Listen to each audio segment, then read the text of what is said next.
ఏంటండి అంత కోపంగా ఉన్నారు? మా అన్న నాకు మంచి గిఫ్ట్ ఇచ్చాడే. ఈ మధ్య మీ ఇద్దరిని చూస్తుంటే భయమేస్తుందండి. వాళ్ళు ఈరోజు ఒకటి ముందు తలదించుకోవాల్సి వచ్చింది. పరువుదేముందండి, అతను మీ అన్నయ్య కదా. ఇంట్లో ఉండే నీకేం తెలిసే బయట తిరిగిన పరువు విలువ. ఇప్పటికే లేట్ అయింది, పడుకోండి. మీరు ప్రశాంతంగా పడుకొని 10 రోజులు అయింది. రేపు ఎలక్షన్ ఎలా జరుగుద్దు టెన్షన్లా ఉంది. మనం వేరే కాపురం పెట్టి తప్పు చేసామండి. ఇప్పుడు ఏం కంపల్సరీ మీ అన్నదమ్ములు చూస్తుంటే భయమేస్తుందండి. శత్రువుల కన్నా ఘోరంగా తయారయ్యారు. ఎలక్షన్ అవుతే టెన్షన్ నేనుంటే మధ్య నీ సోదటే అయిపోయింది కదరా, ఇంకా దాని గురించి ఆలోచిస్తున్నావా? మర్చిపోవడానికి మా అన్న కొట్టింది చిన్న దెబ్బ కాదురా. అన్న ఏం చేశాడు రా? దొంగ దెబ్బ తీసింది మన ఫ్రెండ్ కదా. మొత్తం చేపించింది అన్నే కదా. అవునరా, అయినా అన్న మనం ఏం చేయలేం. ఎందుకు చేయలేమురా? ఏం జరిగిన అచ్యుతరావు గారు చూసుకుంటానని మాట ఇచ్చారు. అది ఏం చేస్తాం? రేపు ఎలక్షన్ బూత్ దగ్గర ఏమైనా తేడా జరిగితే అక్కడే తేల్చేద్దాం. ఓటు దేనికి వేయాలండి? ఇన్ని రోజులు ఏజెండా పడుకొని తిరిగిన మర్చిపోయావా? అర్థమైందండి. సరేరా. ఎలక్షన్ లో మీ అన్నయ్య వాళ్ళతో గొడవలేం పెట్టుకోకండి. నాకేమైనా సరదా అనుకున్నావు గొడవలు పెట్టుకోవడానికి? ఎలా అనట్లేదండి. నాకేం చేయాలో తెలుసు, నువ్వు మూసుకొని రా. ఎలక్షన్ మొదలైన నుంచి ఏదో ఒక చిన్న గొడవ జరుగుతూనే ఉంది, కానీ అక్కడున్న పోలీసులు వాటిని అక్కడే ఆపేశారు. కానీ ఆ రోజు పోలీసులు ఆపింది అక్కడ జరుగుతున్న గొడవల్ని మాత్రమే, మాలో రగులుతున్న పగల్ని కాదు. ఎలక్షన్ జరిగాక అంతా ప్రశాంతంగా మారింది, కానీ మాలో ఉన్న కోపాలు తప్ప. ఏరా గట్టు మొత్తం తవ్వేస్తాను. నువ్వు అక్కడ ఏం చేసావు? ఇంత గట్టుని ఎంత చేసావు? పంపకాలు అలాగే వచ్చింది. మేవన్నీ దొంగ పంపకాలేగా. ఏంటి ఎక్కువ మాట్లాడుతున్నావు? నిజాలు మాట్లాడితే అందరికి పౌరుషాలే వస్తాయి. దొంగ పంపకాలు, దొంగ దెబ్బతీయడాలు. ఈ ఎలక్షన్ లో మనం గెలవనివరా? ఆ ల్యాండ్ కూడా నీ పేరు మీద రిజిస్ట్రేషన్ చేయిస్తా. మేము ఎలక్షన్ లో గెలిస్తే అప్పుడు మాట్లాడుకుంటాం ఈ ఘాట్ల సంగతి. ఏం పిచ్చారు?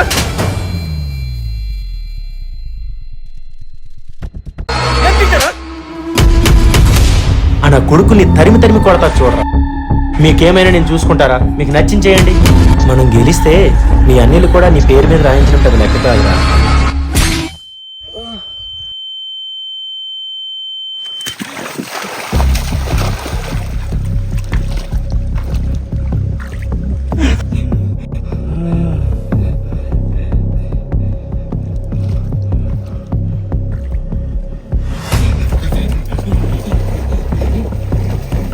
ఏమైందిరా?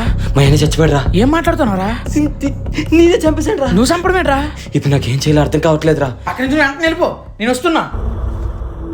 నేను చెప్పేది జాగ్రత్తగా వినరా. ఏమైందిరా? వచ్చేదారా కారు భూపతి ఇంటి దగ్గర ఉందిరా.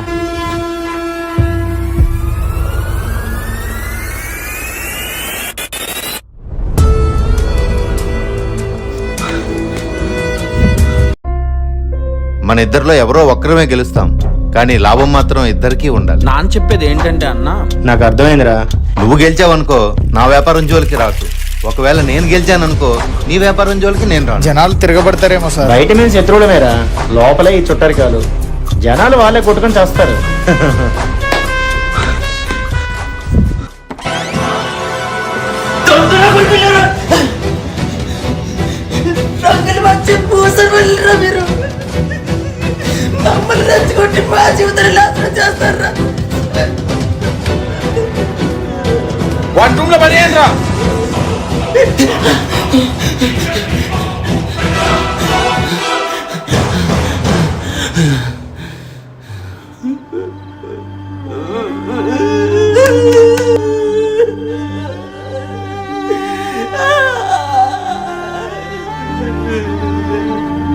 అరే ఎక్కడున్నావురా?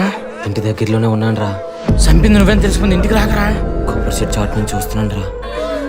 ఇంటి దగ్గర చాలా మంది ఉన్నారా, నువ్వు ఎక్కడికి వెళ్ళిపో.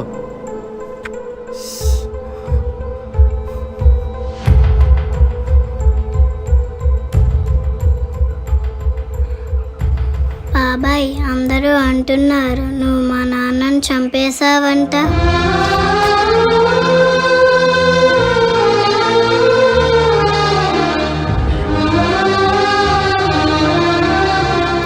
ఎందుకు ఏడుస్తున్నావు బాబాయ్?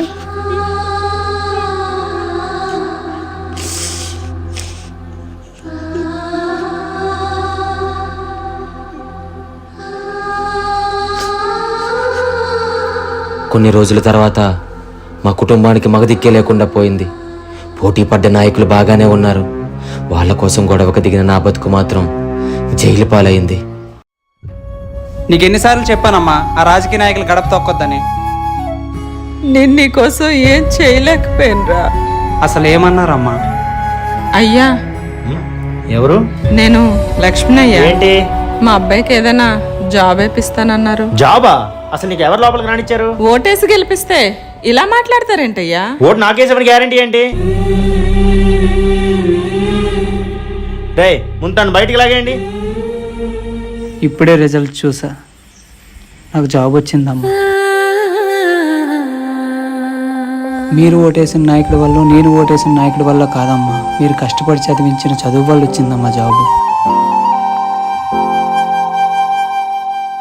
వెళ్ళేదారుల్లో ఆకాశం తోడుంది, హద్దే నీకొద్దు, నీ నువ్వే వీడొద్దు.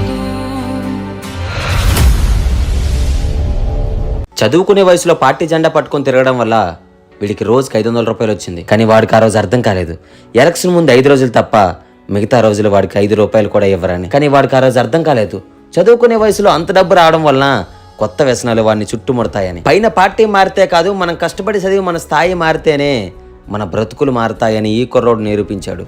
మా ఇద్దరు అన్నదమ్ములు ప్రేమగా మాట్లాడుకుంటే అయిపోయి ఈ భూమి పంపకాల్లోకి రాజకీయాన్ని తీసుకొచ్చాము. మనల్ని రెచ్చగొట్టే నాయకులు బాగానే ఉంటారు, ఎందుకంటే ఒకరి కాలర్ ఇంకొకరికి అందదు కదా. కానీ వాళ్ళు రెచ్చగొట్టి వదిలేసిన ప్రజలు అలా కాదు కదా. తెల్లారితే వేరే పార్టీ వాడిని పగోడే అనుకుంటారు. సీటు కోసం సీఎంనే మార్చే ఇలాంటి నాయకుల కోసమా మనం బుర్రలు బద్దలు కొట్టుకునేది? జూన్ 4న ఎలాంటి గొడవలకి వెళ్లకుండా ఉంటారని ఈ సిరీస్ తీశాను. ఈ సిరీస్ కోసం మా టీం అందరం చాలా కష్టపడ్డాం. ఫాలో చేయకపోయినా పర్లేదు,